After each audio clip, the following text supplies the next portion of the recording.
Hey, Greg from Willys here. How are you guys doing today? I wanted to go over a couple of things about your vacation. We always get a lot of email, a lot of questions about this, and it's more about your comfort out on the slopes. It's about getting your boots dried. If you're skiing for more than 2 days, your boots are going to be wet on the inside, and it's just something you just can't dry out. There's a couple of very simple ways of getting around this, but I can tell you no matter what you do, you have to get the liners out of the boots, and that's a daunting task for a lot of people. I wanted to go over a couple of ways of getting the boots out.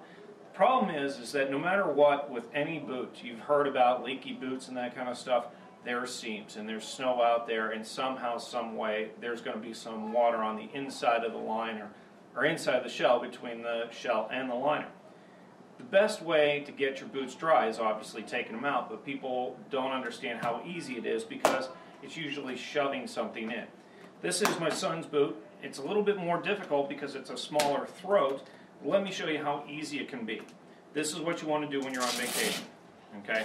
Undo the strap, undo the buckles, pull the liner forward just a little bit, get your fingers in, and just peel forward. Nice and easy. The boot comes out. Then you want to leave this out. Air gets in there, it's going to dry the boot out. This boot will dry, the air inside will get into the shell and get rid of the water. The one thing with the liner, sometimes if it's really, really wet on the inside, once you have it out, there are a couple of ways to get it dry. One, you can take newspaper, crumple it up, stick it inside for a couple hours. That drying newsprint will pull the moisture out of the foam that's in the liner. But you can't leave it in all night because it'll sit wet in there and there's no airflow. Put it in for a couple hours, take it out, you're good to go. My favorite, and it's my boot, is K2 made these a couple of years ago. They're called dry packs, K2 dry packs. Some stores still have them. They're a combination of your silicates, the dry packs you find in some food and some vitamins and that kind of stuff, and some I believe it's like a carbon, and it's going to take away all that wetness in the boot. If you can find these are great. You leave them out. They'll dry during the day while you're skiing. Stick them in at night. They pull all the moisture out. The other thing that we have are hot sticks. Hot sticks, generally they warm the boot. They don't do a lot of drying. You want to leave the boot out.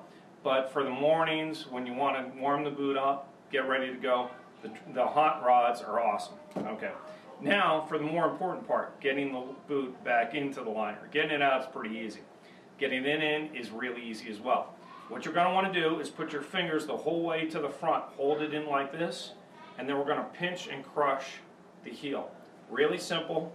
Fingers all the way to the front so you can feel it. Take the liner, bend the heel. Okay, all the way in. Then you can see, make a fist and push that down. Dry liners, you're good for the day, you're ready to go, and it's really that easy. One thing I can tell you, people take dry socks, dry this, dry that, and often put their feet back into wet boots. One thing you don't want to do, it'll ruin your weekend. When your feet are wet, just so you know, when you get out of the shower, 30% of your body heat is lost by being wet. You ever get the shivers when you get out of the shower? That's because the skin is wet and it's losing that energy. Got to start dry. Start dry, you'll stay warmer.